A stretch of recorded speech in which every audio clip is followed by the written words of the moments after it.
ভারত থেকে আনা আধুনিক 20টি ব্রডগেজ বগি এ মাসে যুক্ত হচ্ছে যাত্রীবাহী রেলের বহরে। এসব কোচ পাবনা ও খুলনা রুটের ট্রেনে ব্যবহার করা হবে বলে জানিয়েছে রেল প্রতিমন্ত্রী হাবিব রশিদ। তবে দেশে যাত্রী সেবা নিশ্চিতে প্রয়োজন শতাধিক নতুন কোচ। এজন্য আমদানি নির্ভরতা কমিয়ে দেশেই বগি তৈরিতে গুরুত্ব দিচ্ছেন বিশেষজ্ঞরা। দেশজুড়ে বেশ কয়েকটি নতুন রেলপথ চালু হলেও যাত্রী সেবা নিশ্চিতে বড় বাধা কোচ বা বগির সংকট। এই একটি কারণেই অনেক রুটে চাহিদা মতো পরিচালনা করা যাচ্ছে না ট্রেন। বিভিন্ন রুটে যেসব ট্রেন চলছে সেগুলোর বেশিরভাগ কোচ পুরনো ও মেয়াদোত্তীর্ণ। ফলে যাত্রী সংখ্যা দিন দিন বাড়লেও সেবা দিতে হিমশিম খাচ্ছে রেল কর্তৃপক্ষ। ব্রডগেজ ও মিটারগেজ মিলিয়ে 2027 সালের মধ্যে 56টি আন্তনগর ট্রেনের জন্য 476টি নতুন বগি দরকার। মেইল, লোকাল ও কমিউটার ট্রেনের জন্য লাগবে আরও 278টি নতুন কোচ। সংকট কাটাতে 1,500-এর বেশি নতুন কোচ সংগ্রহের পরিকল্পনা সরকারের। এ মাসেই ভারত থেকে আসছে প্রথম চালানের আধুনিক ব্রডগেজ কোচ।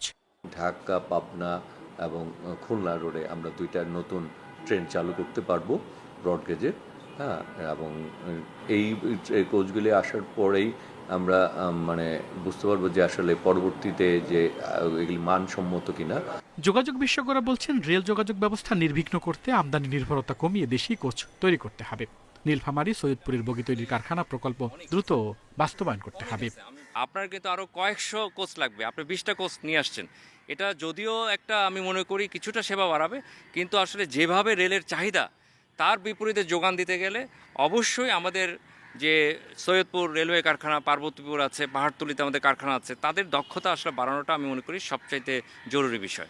মন্ত্রণালয় বলছে, চাহিদা ও দক্ষ জনবলের বিষয় বিবেচনা নিয়ে দেশে রেলের বগি নির্মাণের পরিকল্পনা নেওয়া হবে। যৌথভাবে আমরা যাতে কোনো একটি দেশের সাথে যুক্তি করে এখানেই আমরা যেতে পারি, দেশের চাহিদা মিটিয়ে তা পরবর্তীতে যাতে বাইরেও এগুলি এক্সপোর্ট করা যায়, সে ব্যাপারে চিন্তাভাবনা আছে। 2024 সালের 20 মে 1,205 কোটি 54 লাখ টাকা ব্যয়ে 200 ব্রডগেজ যাত্রীবাহী বগির জন্য ভারতীয় প্রতিষ্ঠান RITS এর সাথে চুক্তি হয়।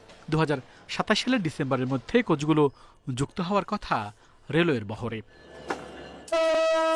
আল আমিন হোসেন, ইন্ডিপেন্ডেন্ট নিউজ, ঢাকা।